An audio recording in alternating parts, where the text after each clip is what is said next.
탄소중립 중점학교 성과 공유의 사례 발표, 3개 고등학교 발표를 시작해 보도록 하겠습니다. 먼저 사례 발표에 앞서 저희 학교에 대해서 간략히 소개를 드리고자 하는데요. 저희 학교는 전남 장성에 위치한 특성화 고등학교로 전국 최초의 부사관 고등학교로서 총 6학급의 소규모 학교이고요. 전교생 모두 부사관을 꿈꾸는 부사관 단일학과로 운영하고 있습니다. 전국 단위 모집이기 때문에 원거리 학생들이 많아서 전교생 기숙사 생활을 하면서 2주에 한 번 귀가하는 방식으로 학교가 운영되고 있습니다. 이렇게 저희 학생들은 부사관을 꿈꾸며 학업보다는 체력과 전문 지식을 갖춘 부사관에만 관심이 많은데요. 이러한 학생들에게 환경 문제에 대해서 하고 환경 교육을 어떻게 해야 할지에 대해서 고민이 참 많았습니다. 먼저 아이들에게 어떤 교육을 실시할 때 가장 많이 듣는 말이 이거 왜 하는 거예요? 라는 질문이었습니다. 그래서 아무래도 고등학생들이다 보니 아이들 스스로가 필요성을 인식해야 받아들이고 실천하려는 모습을 보이는 것 같아 환경 교육을 어떻게 아이들에게 자신이 겪고 있고 관심 가져야 할 문제인지를 인식하도록 노력을 고민하였습니다. 환경 문제라는 게 이제 나와 상관없는 문제가 아니라 앞으로 계속 근무할 군대에서도 환경 문제에 대해서 이미 많은 관심과 해결을 위해서 노력하고 있다는 것을 인식시키고자 하였습니다. 그래서 환경 문제가 곧 나의 직무 환경과 관련이 있어 나에게 닥친 문제라는 것을 깨닫게 하기 위해서 직업교육 속에 환경 교육을 병행하여 학생들에게 환경 교육의 필요성을 인식을 시켰습니다. 다음으로는 환경교육을 실제로 실시하기 전에 학생들에게 환경 문제에 대한 배경 지식을 습득할 수 있도록 외부 강의와 교육과정 재구성을 통해서 환경 문제의 실태와 실천 과제 등을 인식할 수 있도록 교육을 하였고요. 마지막으로는 환경교육의 필요성과 습득한 지식을 바탕으로 실제 일상생활 속에서 탄소 중립을 실천하기 위해 거창한 실천보다는 작은 실천부터 시작할 수 있도록 지도하였습니다. 다음으로는 이제 많은 활동들 중에서 특징적인 세부 사례를 하나씩 소개하도록 하겠습니다. 먼저 직업교육의 일환으로 장성내에 위치한 상무대 공병학교와 기계화 학교를 상하반기에 각각 방문하여 각 학교별로 환경 문제에 대해서 어떻게 인식하고 대응하고 있는지에 대해 이해교육과 함께 병과 체험학습을 진행하였습니다. 또한 작년 2학기에는 경북 영천에 있는 삼사관 학교 내의 군환경교육센터에 다녀왔습니다. 각 병과학교보다는 군대 내에서 가장 환경 문제에 대해서 최전방에서 노력하고 여러 군사활동 속에서 일어나고 있는 환경 문제를 어떻게 해결할 것인가에 대해 연구하는 문제들과 실제 연구 과정을 보면서 학생들에게 환경교육의 필요성을 인식하도록 노력하였습니다. 학생들은 단순히 교련과 선생님들께서 수업 시간에 군대에서 이러하다라고 말해주는 것보다 직무 환경 간접 경험을 통해서 환경 문제가 별개의 문제가 아니라는 것을 체감할 수 있었습니다. 그리고 군환경교육센터에서 적극적인 협조를 해주신 덕분에 연구 자료를 넘겨주셔가지고 지금 교련 과목에서 교육과정 재구성을 위해서 교육 자료 개발에 힘쓰고 계십니다.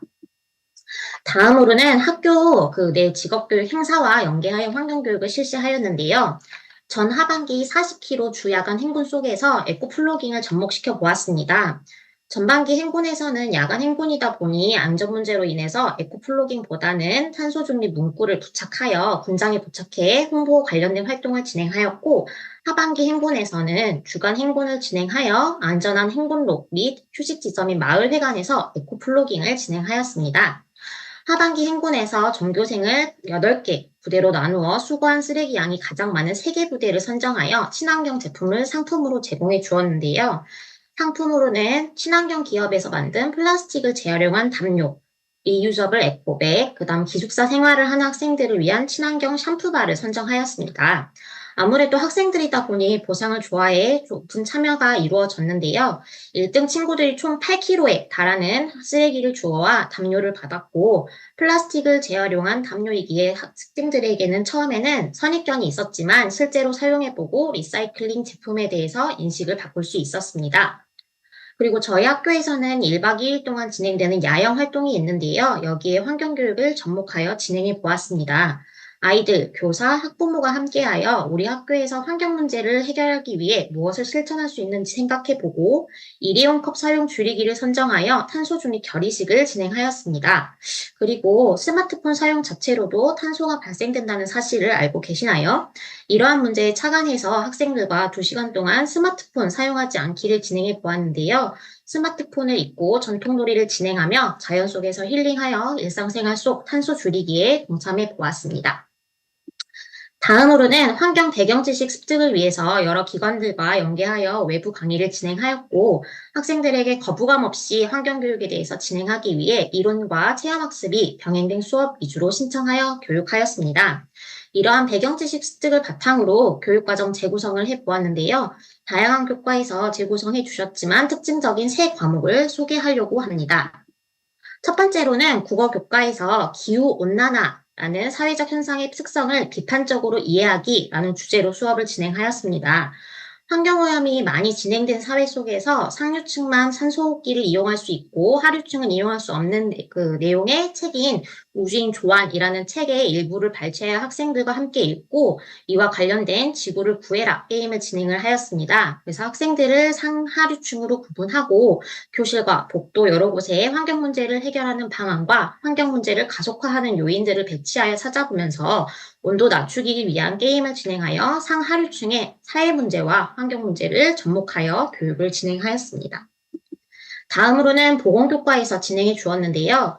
환경 파괴와 인수 공통 감염병을 주제로 수업을 하였습니다.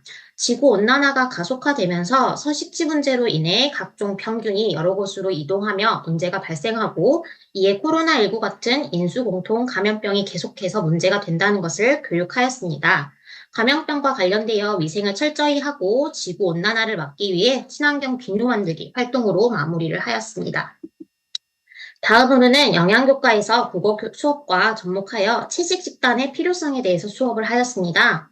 고기만 좋아하는 학생들에게 무작위로 고기만두와 비건만두를 먹어보게 하여 맞추는 수업을 진행하였고요. 이러한 과정 속에서 비건식에 대한 학생들의 인식 전환을 시도하였습니다. 그래서 학생들에게 채식 식단이 왜 중요하고 필요한지 영양학적으로 수업하셔가지고 비건 식단에 대한 거부감을 낮추고 스스로 채식 식단 짜기를 진행하였습니다. 이러한 환경교육의 필요성과 배경 지식을 바탕으로 아이들과 학교 일상생활 속에서 크게 네 가지를 실천을 해보았는데요. 첫 번째로는 음식물 쓰레기를 줄이기 위해 AI 푸드 스캐너를 도입하였습니다. AI 푸드 스캐너는 배식 전에 영양교사가 적정 배식량을 스캔하고 학생들이 식사를 한 후 잔반을 섞지 않고 스캔하면 1점, 5점, 10점의 점수 부여를 통해 잔반을 가시화해 주어 잔반량을 줄이는 데 도움을 주었습니다. 스캐너는 결과를 종합하여 급식의 잔반량, 그다음에 급식 메뉴 간의 조화, 학생들의 메뉴 선호도 등을 분석하여 급식 리포트를 작성하여 회신해 주었으며 학생들에게 이러한 내용을 사전에 교육하여 스캔하는 것 자체만으로도 왜 음식물을 줄이는 데 도움이 되는지에 대해서 이해하도록 하였습니다. 이러한 스캐너를 통해 잔반량 감소 효과를 보았고 영양교사 선생님께서 급식 지도 시에 육안으로만 짐작하였던 학생들의 음식에 대한 선호도 등에서 객관적인 데이터를 확보하여 다음 식단 작성의 효율성을 높일 수 있었습니다. 이러한 푸드 스캐너를 통해서 잔반제로 프로젝트를 진행하였는데요. 매월 셋째 주 점심시간에 환경부 학생들이 각 반별로 표시하여 스캔하도록 지도하여 평균점 우선순위별 상금과 상품을 수여하여 학생들의 잔반 줄이기 활동에 박차를 가하였습니다. 이 과정에서 학생들이 높은 점수를 얻기 위해 자신이 받을 수 있는 양만큼만 받아오는 습관을 들이고 그리고 옆에 있는 친구가 오늘따라 좀 못 먹는 경우가 있을 경우에는 자신이 조금 도와주는 그러한 모습을 보였습니다. 그리고 한국기후환경 네트워크 및 루비랩에서 주최한 전국 AI 푸드 스캐너 이용 고등학교 대상 스쿨 잔반 파이터 대항전 10일 동안 참여하였는데요. 매일 스캔 결과를 SNS에 올려주시고 학생들이 열심히 참여한 결과 1위를 차지하여 상장과 인증대를 받게 되었습니다. 다음 두 번째로는 저희 학교에서 결의식을 통해 다졌던 일회용컵 사용 줄이기를 위해서 텀블러 데이를 진행하였습니다. 급식 메뉴 중에 음료가 나오는 경우에 진행되었는데요. 미리 급식 식단에 텀블러 지참을 알려주었고 실제 급식실에 텀블러를 지참하는 학생들을 대상으로 일회용컵 대신에 텀블러에 음료를 제공하였습니다. 처음에는 학생들이 이제 텀블러 가져오는 걸 굉장히 귀찮아하여 잘 가져오지 않아서 텀블러 소지를 촉진하기 위해 텀블러 지참과 함께 일회용 컵을 사용하지 않는 친구들만을 대상으로 음료를 다 먹은 뒤 음료를 텀블러에 리필해 주었습니다. 아이들이 점차 굉장히 좋아하여 점차 텀블러 가져온 학생 수가 많았고, 개인 텀블러 지참과 사용 정착을 위해서 본인 이름이 적힌 텀블러를 가져오는 친구들에게는 비건 마카롱 간식을 제공하여 급식 시간 내에 텀블러 사용 정착화에 노력하였으며, 이로 인해 일회용 컵 사용이 많이 줄어드는 효과를 볼 수 있었습니다. 세 번째로는 일상생활 속에서 탄소 중립을 실천을 위한 탄소 포인트제를 도입을 하였습니다. 학교 밴드를 만들어서 상시 운영하였고 학교 일과 시간 외 시간에 참여하도록 하였습니다. 용기 내 챌린지, 친환경 제품 구매 인증, 불필요한 이메일 완전 삭제 등 총 9가지 탄소 실천 행동을 설정하였고 각 행동별 차등 포인트를 부여하였으며 가정 내 참여를 함께하기 위해 가족과 함께하는 경우에는 가산점을 부여하는 방식으로 진행하였습니다. 이렇게 밴드를 통해서 학생들이 9가지 탄소 실천 행동에 참여해서 포인트를 획득하였고 일정 포인트 획득 시에는 차등된 상품과 교환하였는데요. 학생들이 일상생활 속에서 사용하는 물건들 위주로 친환경 기업들에서 만들어진 제품을 선정하여 친환경 제품 사용을 위해 노력하였습니다. 실제로 이러한 탄소 포인트제를 진행하면서 아이들이 길거리에서 산책하면서 플로깅도 많이 진행하였고 카페에서 음료를 이용할 때 텀블러를 많이 사용해 주었습니다. 그리고 탄소 중립 관련 글쓰기를 열심히 했던 친구가 있는데 그 친구가 6대 온실가스에 대해서 소개하는 글쓰기를 열심히 하고 그 다음에 환경 문제에 대해서 관심도 많이 갖게 되었고요. 외부 강사 강의를 했을 때 이를 자신 있게 발표해서 강사님께서 굉장히 크게 칭찬해 주셔서 뿌듯했던 경험이 있습니다.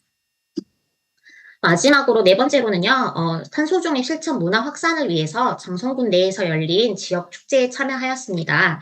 10월 9일 한글날 하루 동안 부스를 운영하였고 일반 시민들에게 탄소 중립에 대한 개념과 디지털 탄소 발자국, 커피 소비에 들어가는 탄소 발생량을 설명하여 환경 문제에 동참을 위한 캠페인을 진행하였습니다.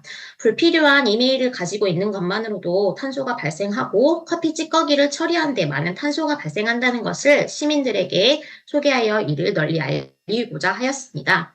그래서 이메일 지우기에 동참을 하고 이를 SNS에 인증을 하면 커피 찌꺼기를 구워 만든 화분에 담긴 다육식물을 증정하는 캠페인을 진행하여 리사이클 홍보까지 꾀하여 보였는데요. 이메일을 지운 결과를 이제 SNS 인증해 주시는 분들도 많았지만 SNS를 하지 않는 시민들이 많아서 SNS 인증 대신에 톡 어플을 이용해서 주변인들에게 많이 들어있는 단톡방에 알려주시는 그런 방법을 이용해가지고 탄소 중립 실천 문화 확산 활동을 진행해 왔습니다. 자, 이러한 지난 2023년도의 경험을 토대로 올해는 더 성장된 환경교육을 진행해 보고자 하는데요.